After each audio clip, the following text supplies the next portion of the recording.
Bonjour, bienvenue sur la chaîne Vouloir se pouvoir. Aujourd'hui dans cette vidéo de formation, on verra comment changer la taille de votre test dans l'HTML et le CSS, avec le CSS.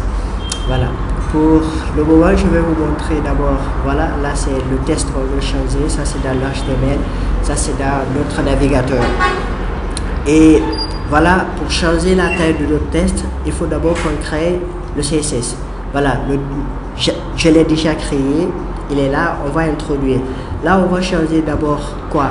Les paragraphes de notre test. Pas le titre, mais les paragraphes. Ok, voilà, on introduit d'abord paragraphe.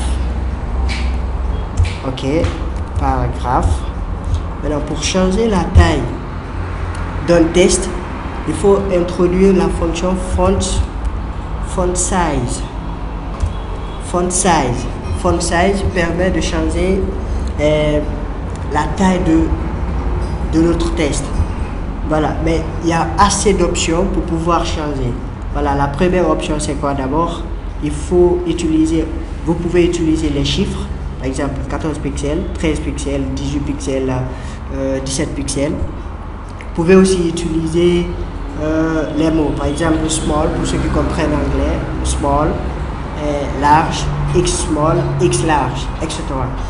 Et la troisième option, vous pouvez utiliser les pourcentages. Par exemple 80%, 50% de l'écriture ou bien 100% de l'écriture. Voilà. On va commencer par la première option. Je vais introduire, on a déjà introduit font size. Ok, je vais commencer par la première option en utilisant les chiffres. Par exemple 14 pixels. 14 pixels, on va voir. On va enregistrer et changer. Voilà. Vous avez constaté le changement de la taille de l'écriture là dans notre navigateur. Oui. On va essayer aussi pour voir plus grand. On va voir plus grand. Voilà, 18 pixels. On va enregistrer. N'oubliez pas d'enregistrer toujours. Et là, vous voyez, l'écriture est devenue plus grande que lorsqu'on était sur 14 pixels. Voilà. Plus petit encore, on va voir. Non, je m'excuse, 10 pixels. On va enregistrer et actualiser. Actualiser, vous voyez, l'écriture est beaucoup plus. Voilà, est réduite à ce niveau.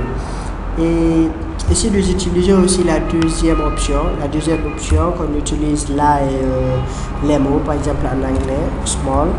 Je vais écrire small. Vous voyez, même il s'est présenté là facilement. Small veut dire petit. Voilà, peut-être même quand on va actualiser, vous allez voir, ça ne va pas changer parce que l'écriture est déjà petite. Voilà. Là, ça ne va pas changer, mais imaginons qu'on va changer, on va mettre large, par exemple, large. Ici déjà, on a présenté et on va enregistrer toujours et actualiser là dans notre navigateur. Vous voyez le changement.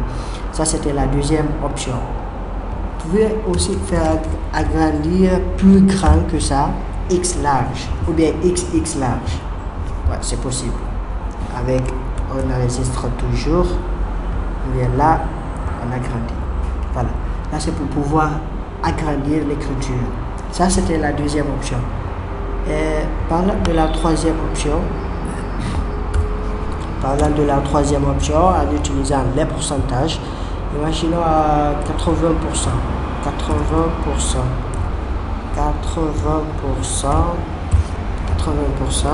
j'enregistre et j'actualise. Là, le navigateur actualisé. Voilà, vous avez constaté que l'écriture est devenue petite encore. Et si nous faisons à l'état initial ou bien à 100%, peut-être c'est là que ça va être normal, à l'état normal, 100%, je vais actualiser, j'ai déjà enregistré. Il faut toujours enregistrer d'abord avant d'actualiser, sinon ça ne va pas marcher. Je vais actualiser encore. Voilà, vous voyez même, c'est devenu à l'état initial parce que là c'est à 100%. Et merci beaucoup d'avoir visualisé cette vidéo et à la prochaine.